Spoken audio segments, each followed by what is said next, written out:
Hi, this is Privateer Station, and today we're bringing you Day 185, Daily Ukraine War Diary, done in the form of a discussion interview between Russian opposition journalist Mark Feygin and advisor to the office of the President of Ukraine, Olexiy Arestovych.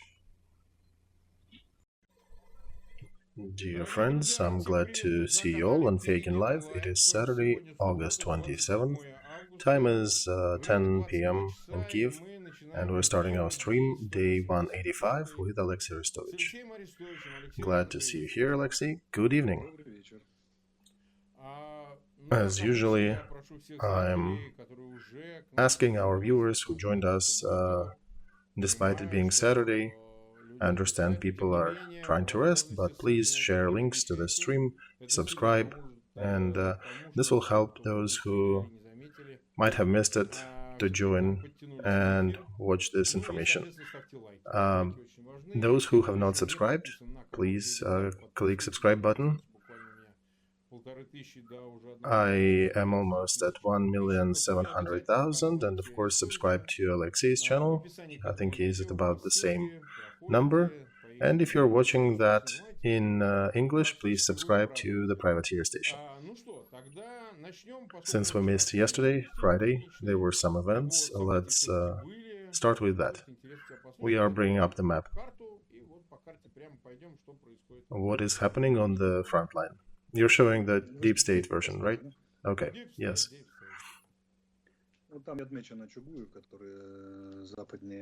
So there is Chugueva, which is to the southeast of Kharkov, and a bit south of Chugueva. There are 2 to 3 Russian battalion tactical groups trying to pretend they're offensive, but not quite successful. There's local tactical skirmishes. They're basically pretending to show a flanking maneuver for our possible offensive to the south. They are somewhat concerned that we might cut their front along M03, the one that goes from Chuguyev at 11 o'clock on this map down to Izum diagonally. So they're trying to counter that possible threat with something, but it's too visible what they're doing. And our command is taking countermeasures. Yeah. Let's go down south. Now from Izum to Slavyansk. There's still fighting going on near Devgenka. That's where the red arrow down at 6 o'clock. Nothing too serious is happening there, but the fact itself that we're still holding the front, Russian army cannot move and push anywhere, and we not only hold them but also counterattack them. Remember, after Lysychansk they were talking that just another push and they'll get Slavyansk and Kramatorsk. Will be interesting to take a look at the military books about 10 years later about hard fighting near Izum that lasted in the same positions for about 150 days. Let's go to the east. There are a lot of red arrows that they drew here. These are old arrows. Right now, the enemy is basically at defense state. The fact that they accidentally counter our actions with artillery or something is not worth, doesn't warrant these arrows, but they draw them for some reason, whatever. Bakhmut, they're still trying to be active and capture positions there, but as our general command wrote, had no success. They continue their attempts to attack towards Vysolia for about 50 days without any progress. Down south, Peski, and they're trying to move there towards Vodinoye and Opitne. Those you can see the arrows at the bottom, 6-ish, near Donetsk. So they're trying to get there, and those parts are actually we still own part of Pesky, and they're trying to move to those two other positions, which are part actually of the old defense line that were back in the day combined with Donetsk. So they're very well fortified. What about Avdiivka? Oh, yeah, Avdiivka is ours. You see that our protrusion on the map. What? Avdiivka, that Russian speaker general said that they're controlling 25% of Avdiivka. Well, he says a lot of fantastic things. No, Avdiivka is ours. No. Marinka, center of the map, little green spot with a red arrow next to it. There is nothing there, really. They're showing an arrow that there is some front, some activity there.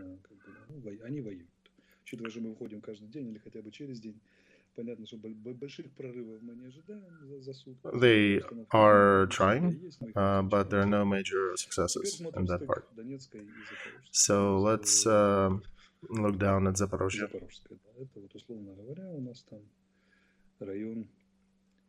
Let's see near Ugledar. See the bottom, 6-7 o'clock. They're trying to make some action here and see if they can cut our troops between Ugledar and Marinka. But I should call their aspirations to take Ugledar. They will not be able to. It is rather fortified. They're still trying to have a sort of a pincer movement, but no, it will not work here. Let's go further. Group Feygin is showing a world-class work.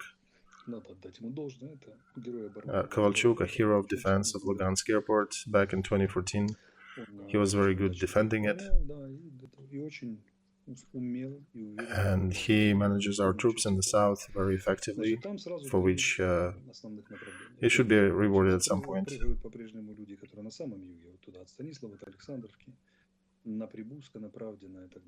So on the very southern road from Kherson to Nikolaev, they're trying to push our troops from that road. See that red arrow down south at 7 or 8 o'clock? They're trying to push us away from the southern road. And they're basically trying to create a better position for their defense. Not quite sure what and how they're going to defend there in the fields, but we'll see. Now a bit north, near Blagodatne, where they captured a village and thought they're very successful there, and then they tried to run to Pervomayskaya and further, and we stopped them. That's the arrow kind of in the middle of the map.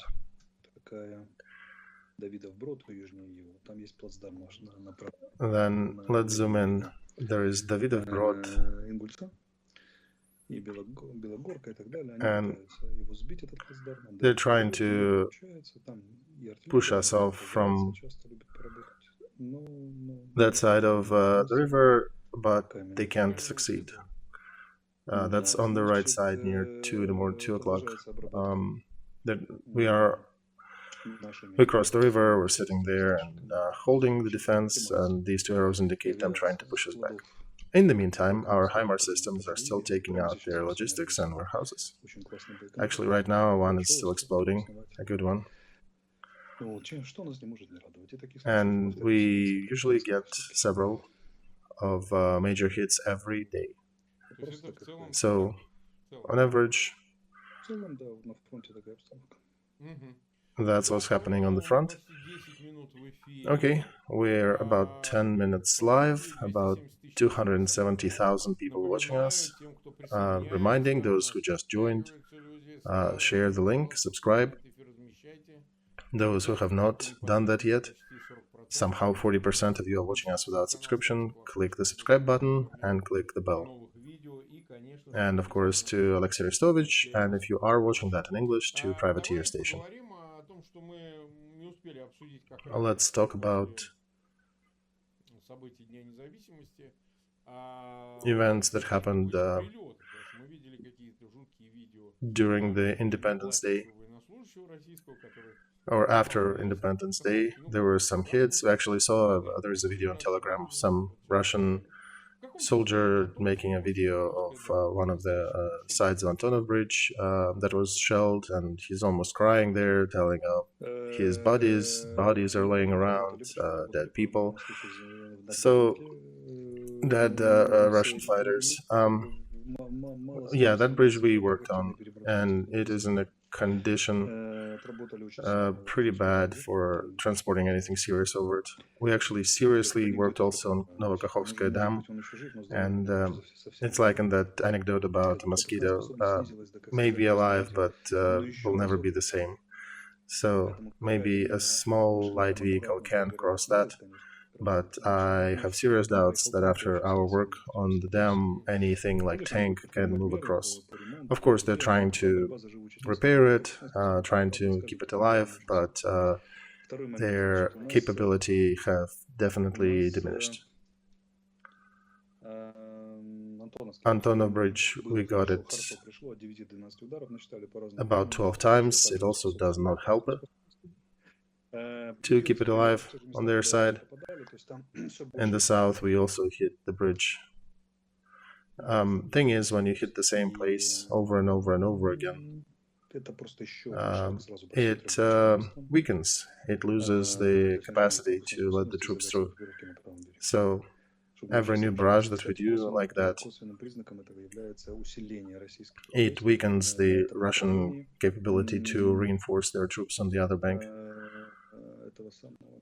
And another indicator that they are at a poor state already, these bridges, that they are bringing several pontoon detachments to try to set some pontoon crossings. Any other shellings, any attacks, any hits on Crimea after Chaplina? Anything worth mentioning or that could be considered? There was a very good hit in Kaliivka, used to be called Stakhanov. Their general, hard day, general governor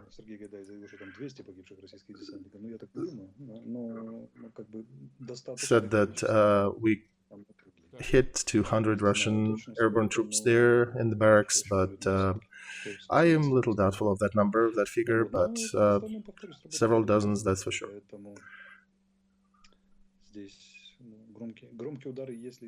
I am rather calm here in this regard, because if there'll be any successful hits, one can claim that this is our revenge for Chaplina, but in reality, it is all planned. We are not specifically doing major retaliatory move, we're just continuing with our planned campaign. If we succeed somewhere, you can ascribe that to whatever you want to, but this is our graduated plan to take them out. Alright, so we also talked about Slutsky a couple days ago, who came back with some explanations to his earlier statements. That some Bayraktar News, I think it's a Telegram channel, who misquoted him, and he said that we are ready for negotiations with Ukraine, but only if Ukraine capitulates and disbands its military and if continues with denazification. So he's an ass, he's probably just translating words that he was told to pronounce by the administration of Russian president. Do you think they understand that there is no possibility, no path forward with negotiations, and do you think they're perhaps can do something about it? And what would that mean? How do you think they'll react to that if they realize there is no negotiation? Well, those 10 to 15,000 probably last group from Volhynia, I suspect they'll throw it to the south. And what? Well, you tell us, and what? And nothing. Nothing. Absolutely nothing.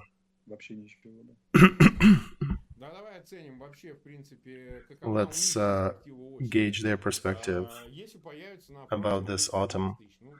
Imagine they got those 15,000, maybe some volunteers, some retirees who decided to join them. Problem is, I can use very colorful military language about them, but there are some teens and kids occasionally watching us, so I should filter myself. I'll just mute. Okay, or if you say it academically. Academically, I would say they'll try to conduct oppositional defensive war, and we'll be hitting them with HIMARS till they realize, till the very last of them, till the very last of their dumb leaders realizes that they have zero perspective, and if they want to live, they need to run. They have no perspectives. These 15,000 that they might bring, they'll be torn apart to different segments of the front. They might even try to create 15 battalion tactical groups out of that, but it's still, even if they concentrate them in one direction, that's really not going to change stuff, especially with their current condition of supply lines. They'll not be able to realize any advantage. And another question, who is in this corps? Who's commanding them? It's probably not a problem, Mark, to gather people, although for them, even that, I think, is an issue. Another problem is to find enough lieutenants and commanders who can arrange these guys into something battle-worthy. Sergeants, lieutenants, captains, battalion commanders. Yeah, they can't send them to study to Britain, because nobody will come back. No, I'm suspecting even if they send them closer, nobody will come back. Also, what's your answer to that question? It's already, what, 27th? They're just 3 days away from autumn.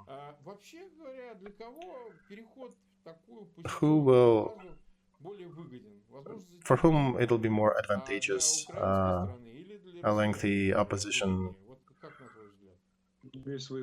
headbutting on the front. There are definite benefits for the Russians, but there are benefits for us as well. They're hoping that they can make this winter hard and the war may become unpopular and Ukraine may lose some support from the West, but most of that is rather mythical or iffy, and in the meantime, gas storages in Europe are at about 85%, and they are meeting this going to meet this winter with 100% filled gas storages. So I doubt Russia will be able to freeze Europe.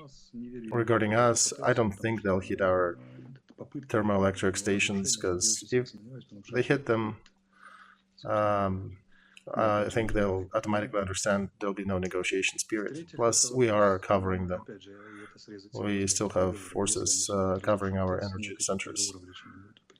And if they succeed, Zelensky, nobody else will talk to Russians, especially when our people are freezing somewhere in the cities.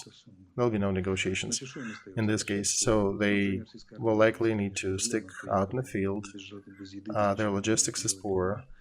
Remember, we talked about the elite tank division who surrendered for just a piece of bread on the 28th or something of February, on the 4th day of war. And they were captured in summer dress. And now, by the way, in Kherson, they're still wearing winter uniform. They couldn't even change their dress code or provide them with different clothing. So they also have issues with long-range artillery and detection tools, so their battle-worthiness will be rapidly decreasing. The destiny of the Third Corps will be a good proof for that. At first they couldn't get enough people, and then they'll be destroyed. So yeah, if somebody will be asking by spring what happened to the Third Corps, the answer will be, well, there are some bones in the fields. And we're getting more HIMARS, more shells, more UAVs, more kamikaze UAVs. And there'll be a point somewhere in the next couple months where these two graphs meet: the weakening of Russian army and the strengthening of Ukrainian army. And that's where you'll see more rapid changes. But for us, the problem is they still continue to torture and harass our population on the occupied territories, and they continue shelling our cities where they can reach us. But this is war. This is much weaker than what people were saying or planning half a year ago, or even 4 months ago. Okay, we've been live for about 20 minutes. About 40,000 people watching us live. Oh, sorry, 340,000 watching us live, and about 40,000 click the like button. Do not forget to subscribe and click like. I do want to quote another Telegram channel with a link to a Twitter account. There is a guy who is telling he's from opposition generally, but he's drinking with some of his acquaintances from Ministry of Defense, and he's saying that people working, one of his friends working at the Ministry of Defense, shared that the budget for hospitals was military hospitals was formed in 21, when nobody thought about any war in the medical side. And now everybody is shocked from the number of wounded coming in, and they don't have enough wheelchairs, enough prosthetics, and other equipment. Also, it is not easy to even get to military hospital. And there are not enough military medics who know how to treat very specific wounds. Civil medics, they lack the skills. So there's a bottleneck there as well. They are paying about 3 million for a contusion. If to transfer that in dollars, no, it's about a little less than $30,000 for a contusion. But there is an order by Ministry of Defense where the diagnoses are listed that need to be matched in order to get this payment. So doctors, being afraid of repercussions, are giving different diagnoses to the soldiers. So getting these money is nearly impossible. It also depends how do you get to war. If you get through usual military channels as a recruit, you likely will not get money from most of the regions. For example, if you are coming from Perm, you're not really getting anything, because they tied the ability to pay to the soldiers to ability to the budgets of the regions, and most of the regions are in debt. They can't. So they're splitting that. They're giving a little bit of money immediately, and after that monthly as a stipend. Private companies are promising more. The leader is Southern District with Chechnya. They're giving 200,000, or promising 200,000 immediate payment. Problem is you'll never get this money because you need to. This is not the money paid for fighting. It's the money paid if you're wounded, and if you're killed or destroyed and there's nothing left of you, no proof, you're not getting this money. So keeping a contract army, by the way, if you're getting there through Wagner and alike, they're sending you to the front basically on the second day because they have no money to train and prep you. On the proper military in Russia, you'll get about 2 weeks of training. With Wagner, they'll send you as a meat next day because it's expensive to keep you. By the way, you know why they're hungry on the front? Because a lot of food supplies, actually that system is managed by a wife of Minister of Defense, Shoigu. Back in the USSR times, there was a joke about the hamster who ate everything and they couldn't do anything about it, so they were just screaming, "We hope you choke on it next time." So, in my personal experience, I did live next to that Russian Pentagon, whatever they call it, Ministry of Defense, and I did talk to people who work there. It is a crazy house, and I'm reading these reports and I'm seeing that it is really messy there right now because the financial pressure is increasing. And along with the corruption feature of Putin's systems, they really have no money to pay to soldiers. So they're literally calculating to waste them all out in the field, and the more they die, the less we pay.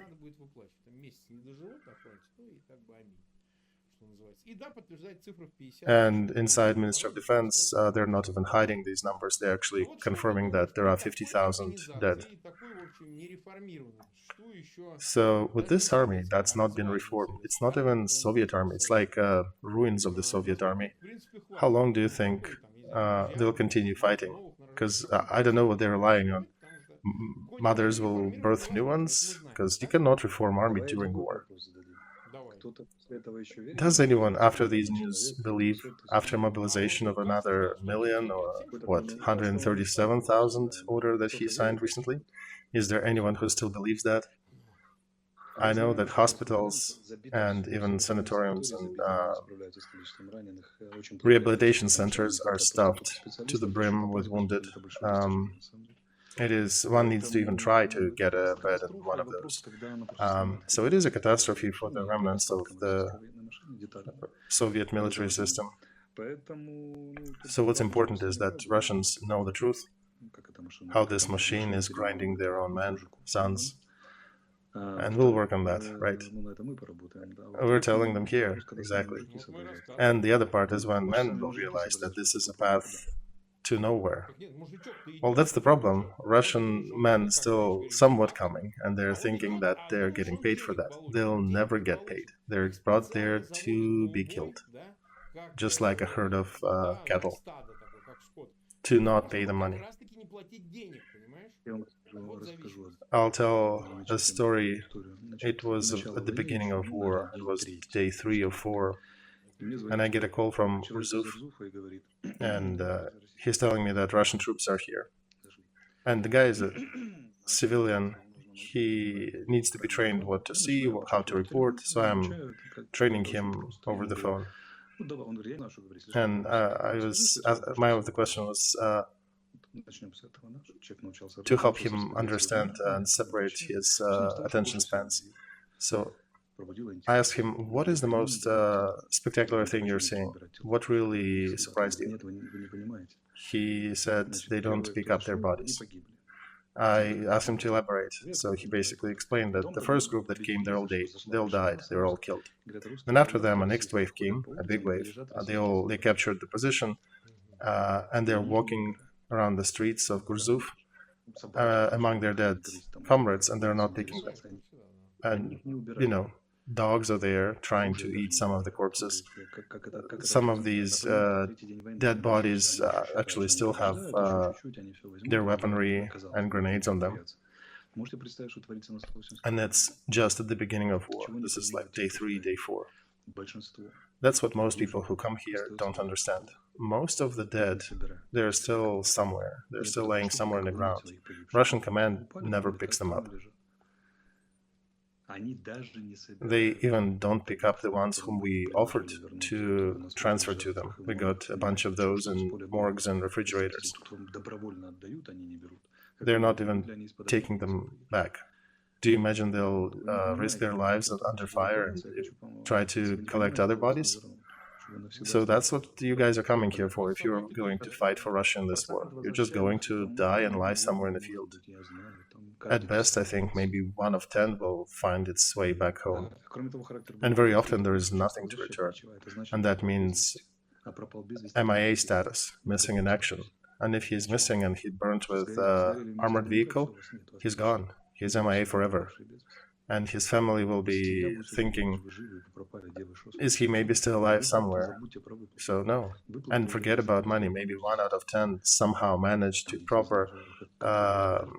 die in a military hospital that was witnessed by doctors who hopefully will be civil doctors who will write it truthfully. And yeah, then his family may be, in parentheses, lucky to get money. Remember the father of a sailor who died with a Moscow cruiser? He was in the news for about 2 months till he finally got some compensation, and their family was acknowledged that their son indeed died. So they are basically trying to just leave them there, grind them out. We can risk our people to. We actually risk our people to evacuate our dead bodies. They never do that. I'm not even putting any moral valuation to that. But just realize that there is no money. There is no payment. There are no payments coming to anyone participating. So we've been about 30 minutes live, and we have about 370,000 watching us. Over 120,000 clicked the like button. Please do not forget my screams about sharing this stream. Let's discuss more news. I think they're worthy of some attention. Lukashenko bleeps on the radar almost daily. I don't know if he's reacting to our streams, but just in case. So he made a statement that the West needs to understand that no helicopters and planes will save them. With Putin in St. Petersburg back in the day, we agreed upon equipping our Su jets with nuclear missiles. You think we're just blabbering here? Everything is ready. So tell me, do you think Su can be modified to carry nuclear ammo? Yeah, there are different options. One can put different things. There were even howitzers shooting tactical nuclear shells. And in the 60s, even NATO had a gun that was shooting 2 to 3 kilometer far, a tactical nuclear shell. There were also tactical backpacks and all that. But the problem is let's not even talk about this. Let's talk about the other thing. Do you think these jets will even reach their destination? None of them. Su, Tu, none of them will be able to reach their targets. The moment Russia puts nuclear armaments on their active planes, they'll be like in the figure skating 6-0, 6-0, 6-0, not in favor of Russia, because the whole world will start reacting to them dusting off their nuclear arsenal. You know what they remind me of? They remind me of some bad bunch adolescents who are maybe, I don't know, 14 or 16-year-old skipping school, smoking there in the backyard somewhere during classes and making plans. Let's go behind the corner of that building. There are some weaklings there. Let's go kick their butts. And they even gather a group from the neighborhood, and there are like 15 of them now, so they're ready to kick ass. They turn the corner and see about 500 Delta operators, about 300 Green Berets, 150 SAS, and 1,500 Rangers, fully equipped. And they're looking at that and realizing, oops, that's roughly the severe threat of Lukashenko to the West. Well, he's, trying to zombify himself, I guess. Do you know about his Siamese twin, Mantle? Siamese twin, Medvedev? We discussed him a few times. I'm gonna say really awful things here. I think Medvedev doesn't make statements, he squirts. So, yeah, I think we're a little too relaxed on Saturday. So, Medvedev said that Russia has a 1,000-year-old history, strong people too, and we have one of the biggest nuclear potentials. In the current reality, Russia can fend for itself. Medvedev doesn't count HIMARS to be a significant threat to Russia. He is, of course, a big military expert. His head is shaped by his helmet. And what else he said? By the way, that was on the French TV. He was surprised that he was not censored, and his whole interview was shown. I wonder why. Probably it was a Да-да-да-да-да. comedy show, like an Оно, evening да, show, и sponsored by показалось Charlie это. Hebdo.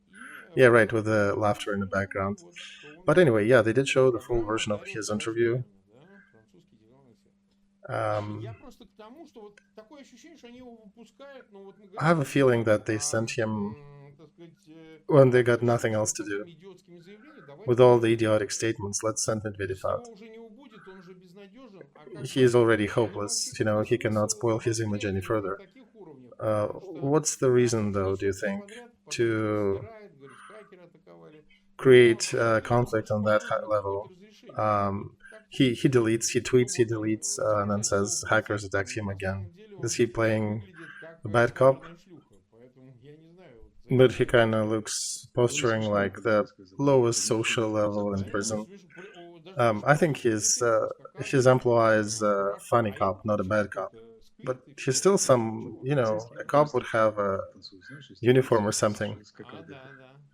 да. Maybe he is one of the cops Там the fake ones who dance striptease. была голливудская картина. Yeah, so maybe that latex cop version. The whole story with Medvedev became pretty clear when Да, мы это Kirilenko видели. bailed out a visit to DNR and LNR, those republics, and Medvedev went forward with that. Everybody is trying to escape that position, but Medvedev doesn't really think so. If they need to send somebody, they send him. Plus, it is an internal message, right? They'll quote him internally in Russia and say that Medvedev, in interview to French, said this and this, and they'll play that as he scared the French and put them in their place. He also was a director of everything on the captured Ukraine territory and did run it for a few days. But the fact that somebody was holding him behind the screen so he doesn't plant his face forward, that remains behind the Ну вот screen. смотри, And that he's just basically ты думаешь, running это errands for тренды. Kremlin. Вот его обсуждают, причем Yeah, многие Dima, go get us подтверждали, some что vodka. очень точные That remained люди. behind the scenes. Я имею в виду в All right, you Запорожье, в think Херсоне, да. Честно referendum? говоря, вот на меня пока не производит Many впечатление вот эти people все двусмысленные информации, какие-то have now специальные solidified their СМИ, что opinion ой, that именно this is not happening in Финченко, Zaporozhye and in Медведевский, Kherson. еще что-то. Вот у меня не совсем However, впечатление, что они откажутся от референдума, ты понимаешь? Они просто блок на информацию I'm not поставили, terribly и просто impressed by сказал, these этого референдума не будет. special Они объявили information его injections that they're вот у not меня doing такое it. ощущение. They just put Да. the block on that information, and perhaps they'll just announce that it happened. Let's remember an old proverb, and this is a basis for information work. What is the difference between a dog and a lion? When you throw a stick to a dog, the dog is watching the stick. When you're throwing a stick to a lion, the lion is watching the thrower. So you need to see who is doing that. They can still possibly do that. I don't see signs that would tell us, ironclad, this is not happening. I don't see any signs that they would have cancelled it. I see an interest that exists to not hold it, but so far that interest has not graduated into a full ironclad proof that this is not happening. But since the referendum is, by the way, really fake, they don't really need to prepare for that. They don't need to seriously realize these things. So they're at a sort of a free fork. They can announce that it happened, they can announce that it's not happening. But it definitely is still on the radar. It still has a potentiality. And all these, you disarm and then we talk to you, this is still an invitation to negotiation. What is important, we are not talking about negotiations, they are. And that matters. They're begging for it, of course. They're putting additional caveat on that, disarm, denazify, whatever else they imagine. Alright, we're almost 40 minutes live. Last topic we wanted to touch today, it's regarding Pushilin and some other collaborants. One of them died or didn't die recently, was in the news. somewhere, what is his name? Strimousov. Okay, Strimousov.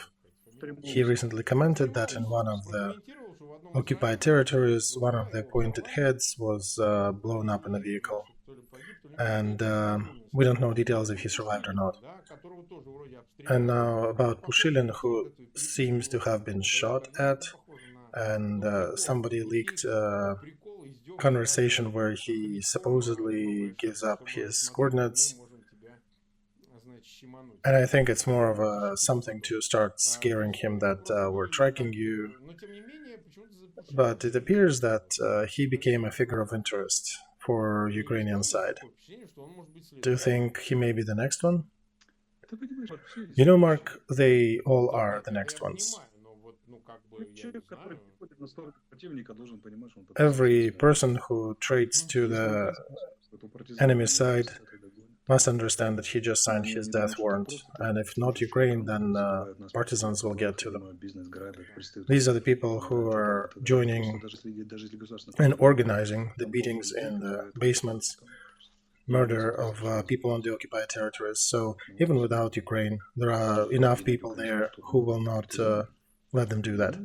You can call them partisans, or you can call them concerned citizens. And looking at some of them and the positions, head of traffic police on the occupied territory, head of administration of occupied territory, one should realize that the moment they sign the deal with them, they're putting their name on the death list. And if they do suspect that if they flee to Moscow or somewhere else with Russian handlers, Ukrainian people have a pretty long memory. Very long.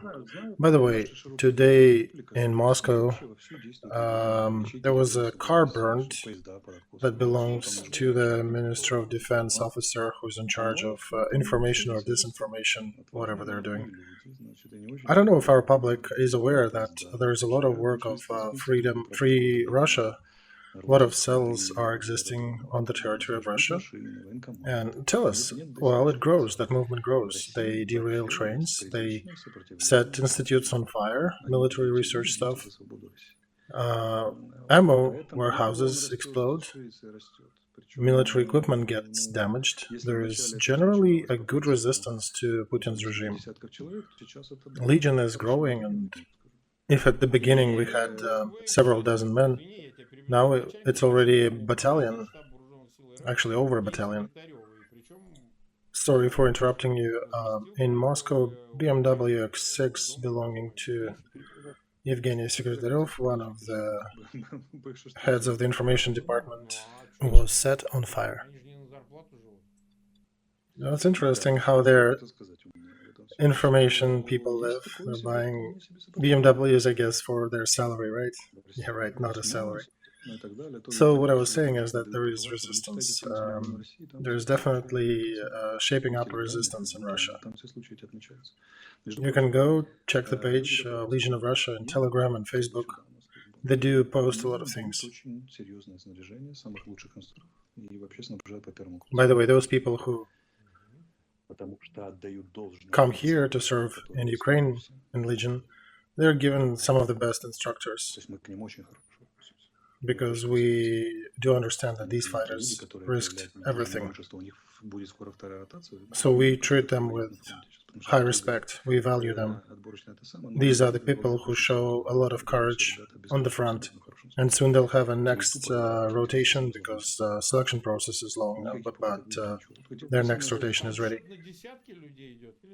And they're basically telling, send us to the most difficult part. No buts, ifs, and excuses. How many of them? Are there hundreds? Well, okay, so several dozens already fought. Hundreds are in training, and several thousands are in pipeline. This is a big detachment for New Russia. And the best thing that Russian military can do is join that detachment. Because sooner or later, these detachments will have a subject. They'll have Russian leadership in exile. that will be officially representing them on the political arena. So, and I want to say they're not some marginals. They're very serious guys who served in very serious detachments, very delicately, in best of the best that you can imagine. They're fighting really well. By the way, there are girls there too. Yep, there are guys and gals. All right, the last question is Pope. I'm getting some heartburn here, but he did make a statement about Daria Dugina that Ukraine also reacted to that. Even Ukraine ambassador in Vatican sent a response to his statement. So Pope said that he's planning a visit to Moscow, then he'll go to Donetsk. I have no idea what is he going to be doing in Donetsk. I understand he wants to be part of something or help with something. And in general, the role of Catholic Church or any other churches, their role has been minimized in this conflict. They're not politicians, but they do influence a ton of people who actually have influence. 1.5 billion of Catholics in the world, and Pope with his statements putting them in a pretty difficult position, because in Ukraine we have Catholics too. Now they have to explain to themselves, to their conscience, and to the people around them how they can take that position. Pope is bringing a lot of statements, and sometimes he makes proper statements that are well prepared, researched years in advance, but on the other hand, he is also human, and I would suspect that there probably is a lobby trying to impress something on him. Somebody from his immediate vicinity probably has his ear, because on the background of destroyed Ukrainian cities and killed Ukrainian kids, but he has not done that. This is blatant taking one side of an issue. If you're a peacemaker, you don't do that. If you're a peacemaker looking into horrors of war and trying to pacify both sides, you need to look at both sides. But Ukrainian kids are basically suffering all that every day. And Daria Dugina was, 30-something years old? And he made an accent on her, yet exactly forgot about Ukrainian kids. So as a old-school BBC standard, you have to mention the other side. Why do you think he said that? Could have been a summary of reasons. Could be a sign of protest, because he might see that situation is good and from where he is in favor of Ukraine, so he might have added something on the other side of scales. But as a human, he may be wrong. I understand that. But in this, regarding this problem, regarding this war, he is very often wrong. Probably too often. And I suspect that that leftist discourse did get into his mind a little early on, when he was little young. And I can only sympathize with Catholics who have to live with that and find peace with this. All right, tomorrow we have a break, right? Yes, we do. All right, to finish then, we'll mention that we did transfer money to support another family. We want to say about the story. Another not a simple one.